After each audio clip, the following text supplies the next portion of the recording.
then moving into episode 2. So at the beginning of the video, you're gonna see 5 members. So you got the first 3 members from the first episode, which is Yoshiki Okamoto-san, Akira Nishitani-san, Noritaka Funamitsu-san, and then you got another 2 person, who one of them, which you should know by now, Yoko Shimomura-san, and another person is Raita Kazama. I'm too used to saying Kazama Raita-san. Sorry. Kind of like have to reverse in English. So, as Kazama Raita-san, he's not the original SF2 developed team, and then so Okamoto-san was like introduced like Raita Kazama-san to rest of the member, and then Kazama-san is very honorable to be able to work with all the legends that all in the same core. So, as a personal note, from me personally, I should say, as a side note for the people that who wasn't sure about Kazama Raita-san, and then he's actually quite a really famous illustrator, and then he's been working on quite a lot of games as well. He drew plenty of art. I'm sure that like you've seen some of it. Like also like for me, long time ago as well. But what makes me remember Kazama Raita-san's name is actually when I was playing Puzzle and Dragon, and then I really like his Kali art till nowadays as well. And then while Kazama-san feel very honorable to able to work with like all the legends, and to me actually Kazama-san is good enough to be listed with like one of the legend as well. So I'm actually quite happy that he's working on the character design, because the character design of like original SF2 can't be there, and then you see Kazama Raita-san is there, so you kind of know that he's going to be filling up the gap, and then he's going to be the helping out on the character design, which I'm actually really happy for that, and I'm actually quite excited to see like what kind of character that they are going to come up with. And also for anyone who is watching, and then if you haven't seen any Kazama Raita-san's art, you should actually check out like Okamoto-san's video that I'm going to link. And then there's like he's showing some of his artwork inside this video as well, so please check it out.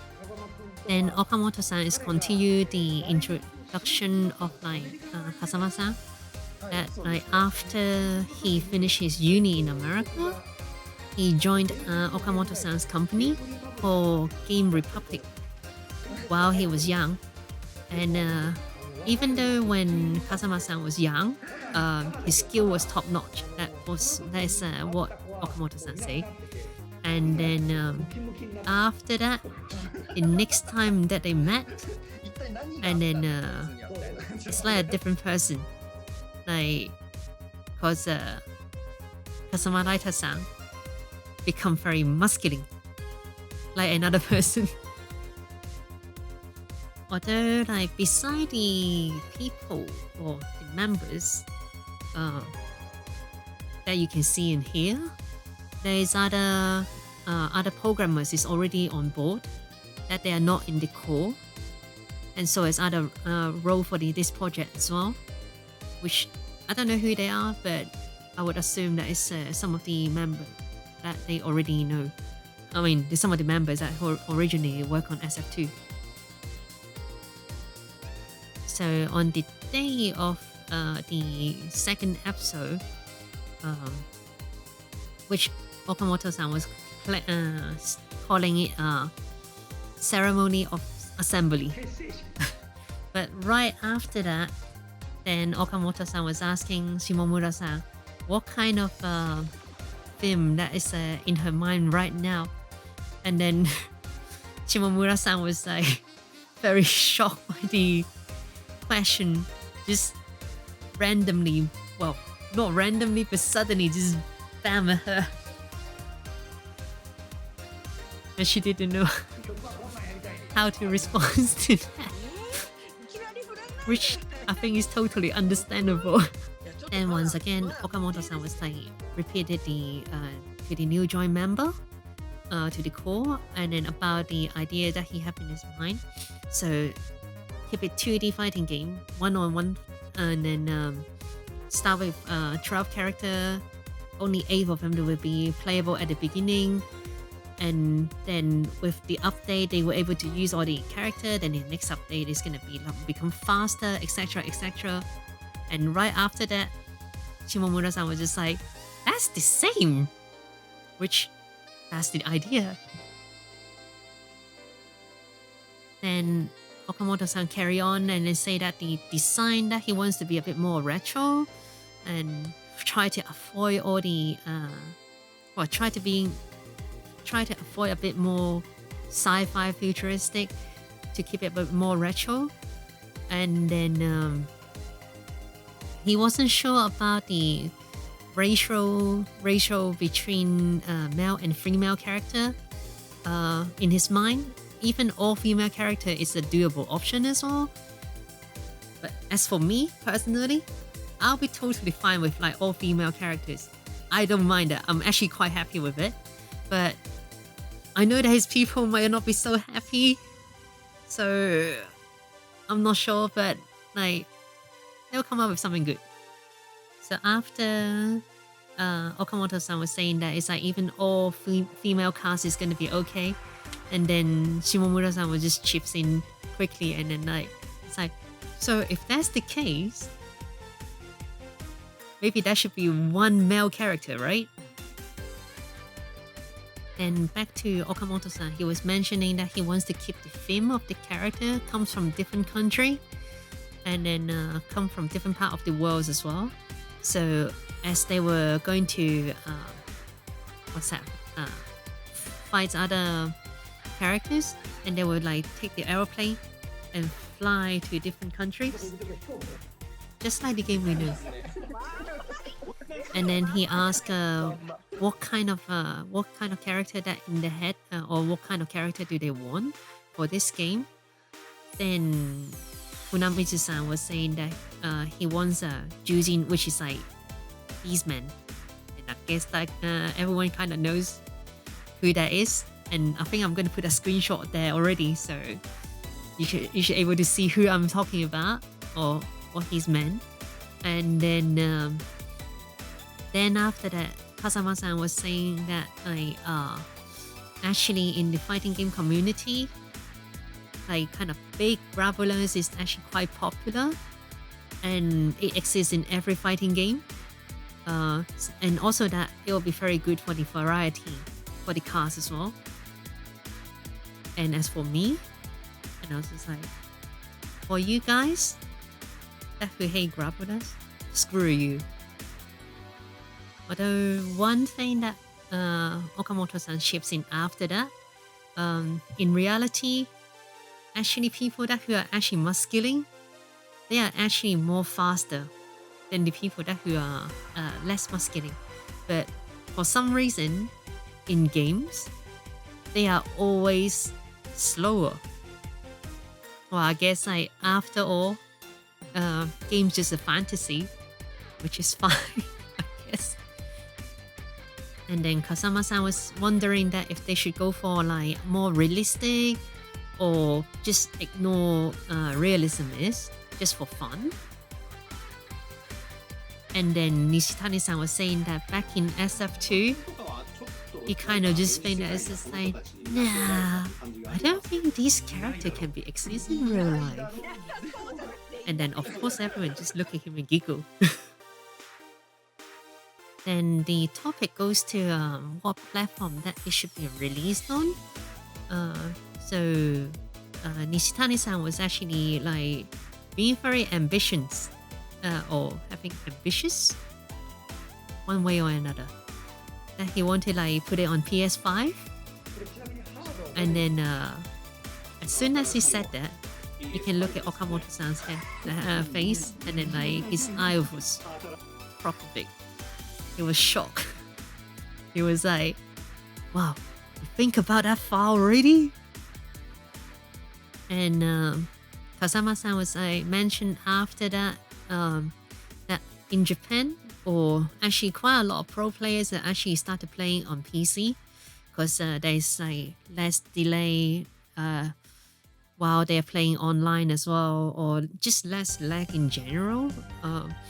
So most of the player that if they want to like play online, they will just stick with the PC version and practice on PS4 or console version. Although Shimomura-san wants it on Switch because that she can take it out because it's portable. Which, to be honest, I think if they can be able to make it on Switch as well, that would be good. So when finally Corona is finally finished, I don't have to take a whole console with me. I can just practice on Switch. That will be amazing. But I still want to have console version so that it's like the quality is good. I just need a portable version. So if they can make it both, I'll be very grateful. And the topic kind of goes to music theme, and they were talking about should Shimomura-san still compose the film based on like cultural background. So obviously it's like SF2 characters from different country, different backgrounds as well. So they should they still compose some music that based on their background? And Shimomura-san was like replying, not sure, because after SF2 or a few years after SF2, she listened back to Dowson's film. And she was like, there isn't any Indian film like that at all. And Blanca's film just doesn't sound anything like Brazil. So at the end of the video, and then she think that would be actually more fun to keep it that way, even though she wasn't sure. But yeah, she's gonna try to do it like maybe like the Indian film that inside her, but which might not quite close to Indian film realistically, but which I think we'll be quite happy with it. As Shimomura-san mentioned as well, like back in end of 80s, well no, that was, I guess it will be end of 80s and early 90s. I think SF2 was released on 91, right? And then so they would have made the game and planned the game on end of 80s. So back then there isn't internet, so try to like doing research on like different culture isn't so easy. I guess at the time, well, I was quite young as well too. I was asking my mom about loads of different questions and she wasn't able to answer me. I swear to God, if they exist. And then if Google or YouTube or something like that exists a long time ago, I think we will be a different, well, we will have a different society even earlier than this. But anyway, back to what Shimomura-san was saying, that it's like it was very hard to like get information and research to different culture at the time as well. So basically, she composed the SF2 music as what she think like about the music that inside the Street Fighter world. This part I don't quite know how to translate it properly. So if I get anything wrong, ごめんなさいね, Shimomura-san. And like I say just a little bit earlier, since Shimomura-san was like agreed to like make it kind of similar to SF2 to try to make like different countries film in her own way. So, and the artist was actually like quite agreeing because the SF2 film It's very catchy, which is quite a good way to go. And then she was just like, wow, you guys were just setting the bar very hard for me. So they, after talking about the background music and the theme and all that stuff, then they start to talk about the roster that we're gonna use, and then how many character that should be female, how many character is male. Then Okamoto-san was thinking that it's like at least 1 out of 4. Yeah. So if there's like 4 characters, at least 1 has to be female. So, and also that the main character is gonna be pilot swap, which is gonna go with, as you guessed, it's gonna be white and red. And Nishitani-san is saying that actually for having like white and red character as the main character is actually not so common nowadays. The only one left that I can remember is like only So and Kai from Guilty Gear beside Ryu and Ken. The others are actually, so I actually can't think of anyone who is like that. Any other games is like that at the moment. So listen carefully. In this is gonna be the fun part. So in Okamoto-san's head, so he's already got the idea of like what the character background of the main characters are like. So he's born in Yokohama, owns a restaurant in Chinatown, and his name is called Ryu-san. So I will put it on the screen so that you can see. So as you can see, like it's Liu, but with a different kanji. Not, it's more like the Chinese surname, Liu-san. And Liu-san owns a Xiaomai shop, and Xiaomai is a dim sum, if you don't know. And then as Liu-san gonna do the special move, it's gonna be like Okamoto-san actually thought of the name already, called Kyoken. Also, Harumaki Senfukaku. I mean, obviously I'm using my finger, I can't show you my feet. But if you don't know what Harumaki is, it basically means spring roll. So spring roll Senfukaku. Quite a lot of parody stuff. I liking it. He did mention that like if you're gonna use Hadouken and Shoryuken, most likely that he will get complaints from Capcom, so he wouldn't do it.